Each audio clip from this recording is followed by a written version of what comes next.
ప్రభునందు మాకు అత్యంత ప్రియులైన దేవుని ప్రజలందరికీ మన ప్రభువును రక్షకుడును మహోన్నతుడు మహాగణుడైన యేసుక్రీస్తు ప్రభువారి ఉన్నతమైన నామం పేరిట హృదయపూర్వకంగా శుభాలు ప్రకటిస్తున్నాను. బాగున్నారు మీరంతా? క్రీస్తు రక్తం ద్వారా కడగబడిన మనందరం కూడా క్రీస్తు ప్రభువుకి ఎల్లప్పుడూ సాక్షులుగా ఉండాలనే దేవుని వాక్యం సెలవిస్తూ ఉంది. మన జీవితాల్లో దేవుడు చేసే ప్రతి అద్భుతాన్ని బట్టి, ప్రతి మేళ్లను బట్టి మనం ప్రభువుని స్తుతింపబద్దులమై ఉన్నాం.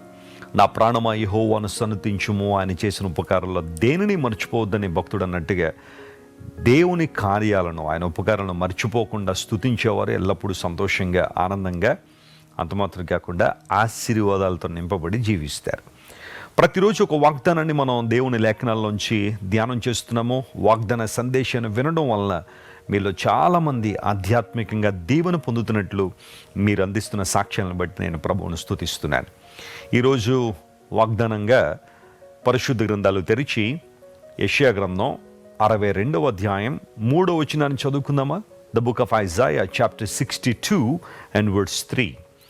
నీవు యెహోవా చేతిలో భూషణ కిరీటముగాను, నీ దేవుని చేతిలో రాజకీయ మకుటముగాను ఉందువు.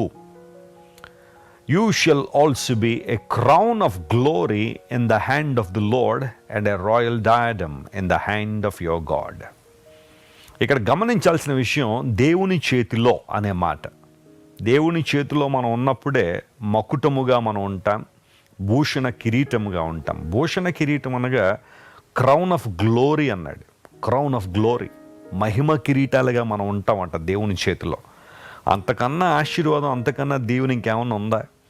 యెషయా గ్రంథం 62వ అధ్యాయంలో చాలా ప్రాముఖ్యమైన అంశాలు రాయబడ్డాయి. యెషయా అనే దైవజనుని ద్వారా దేవుడు చాలా విషయాలు ప్రపంచానికి నేర్పించారు. ఎన్నో ప్రవచనాలు కూడా యెషయా గ్రంథంలో మనం చూస్తాం. దేవుడు సియోను పక్షంగా మౌనంగా ఉండడు అనే మాటతో ఈ 62వ అధ్యాయం ప్రారంభించబడుతుంది. సియోను నీతి సూర్యకాంతి వలె, సియోను దీపము వెలుగుచుండు వరకు నేను సియోను పక్షంగా మౌనంగా ఉండను అని దేవుడు వాగ్దానం చేశాడు.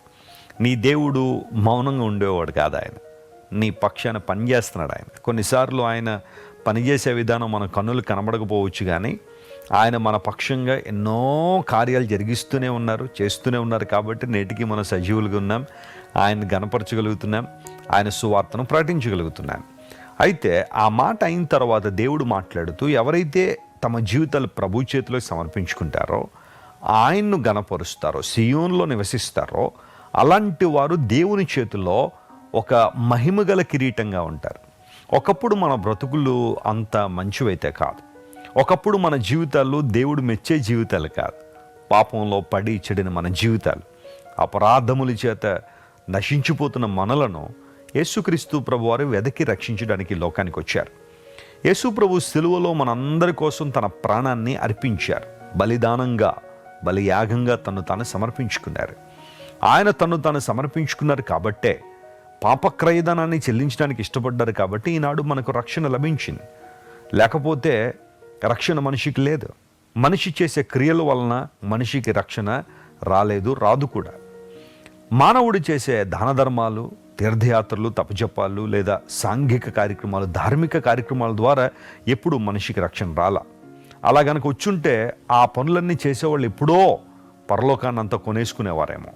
కానీ దేవదేవుడు మనందరికీ ఉచితంగా రక్షణ ఇవ్వాలని నిర్ణయించి యేసుక్రీస్తు ప్రభువారు మనందరి కోసం సిలువలో మరణించడం వలన ఇప్పుడు ఎవరైతే ఆయన యందు విశ్వాసం ఉంచుతారో అలాంటి వారందరికీ కూడా ఉచితంగా నీతిమంతులయ్యే అధికారాన్ని దేవుడు ఇచ్చాడు. అందును బట్టి మనం ప్రభువును స్తుతించాలి, గణపరచాలి. నీవిచ్చిన రక్షణను బట్టి నీకు స్తోత్రం ప్రభు అని ప్రతిరోజు దేవునికి కృతజ్ఞతాస్తుతులు చెల్లించాలి. రక్షణ అనేది దేవుని బహుమానం. ఆయన చేతుల్లో ఎప్పుడైతే మనం ఉంటామో, అంటే మన జీవితాలు ఆయనకు అప్పగించుకుంటామో, ఒకప్పుడు ఎందుకు పనికిరాని మన బ్రతుకులు, నిరుపయోగమైన మన జీవితాలు, మన ఉనికి, మన జీవితాలు అనేక మందికి ఇబ్బందిని, అననుకూలతను కలిగించిన జీవితాలను దేవుడు ఈ రోజున మహిమ కిరీటాలుగా మారుస్తాడట. ఆమేన్. దేవుడు నిన్ను మహిమతో నింపాలని కోరుతున్నాడు. ఒక మాట గమనించిన, ఈ లోకంలో మనకి ఎన్నున్నా దేవుని మహిమ లేకపోతే, ఆయన ప్రభావం లేకపోతే మన జీవితాలన్నీ కూడా వృధా, ఎందుకు పనికిరాని బ్రతుకులే. అయితే దేవుని మహిమ ఆయనకు సమీపంగా మనం బ్రతకడానికి ఉపయోగపడుతుంది. ఆయన ప్రభావం మన మీద ఉండడం వలన దురాత్మ శక్తుల ప్రభావం మన మీద పనిచేయట్లేదు. దేవుడు గొప్ప జయాన్ని మనకి ఇస్తున్నాడు. జయ వీరులంగా ఈ లోకంలో మనం బ్రతుకుతున్నాం. ఈరోజు దేవుని చేతుల్లో ఉండి ఒక మహిమ కిరీటంగా ఉంటావా, లేదా సాతాను చేతికి నీ జీవితాన్ని అప్పగించి అనేక మందికి దుఃఖాన్ని మిగులుస్తావా, అనేక మందికి నాశనాన్ని కలుగజేస్తావో ఆలోచించాయి. ఈ వాగ్దానాన్ని ఈరోజు క్లెయిమ్ చేద్దాం. అవునయ్యా, దాన్ని నీ చేతిలో ఉండాలని కోరుతున్నాను. నన్ను మహిమ కిరీటంగా చేస్తానని వాగ్దానం చేసిన దేవుడు, ఒక మకుటంగా చేస్తానని వాగ్దానం చేసిన దేవుడు ప్రభు అని ప్రభువును స్తుతించండి. ఈ వాగ్దానాన్ని ఎత్తి ప్రార్థన చేయండి. మీ బిడ్డల కోసం కూడా ప్రార్థన చేయండి. అయ్యా, మా బిడ్డలు నీ చేతిలో ఒక మహిమ కిరీటాలుగా ఉండాలి ప్రభు, భూషణ కిరీటాలుగా ఉండాలని ప్రార్థన చేయండి. దేవుడు మీ ప్రార్థన విని వాగ్దానం నెరవేర్పులను తీసుకొస్తారు. అనేక మందికి ఆశీర్వాదకరమైన మారుస్తారు. ప్రార్థన. ప్రేమగల తండ్రి, ఈరోజు మీరు మాకు ఇచ్చిన వాగ్దానాన్ని బట్టి నీకు స్తోత్రాలు.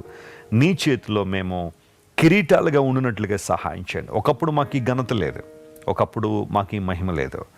నిన్ను అంగీకరించినప్పుడు మీరు మమ్మల్ని ఏర్పాటు చేసుకున్నావు కనుక, మమ్మల్ని పిలుచుకున్నావు కనుక, రక్తం పెట్టి కడిగావు కనుక మా మీద ఉన్న ప్రతి శాపాన్ని, చీకటిని తొలగించి, అంధకారాన్ని తొలగించి, నీ మహిమతో మమ్మల్ని నింపి నీ చేతిలో కిరీటాలుగా మమ్మల్ని ఏర్పాటు చేసుకున్నందుకు నీకు స్తోత్రాలు.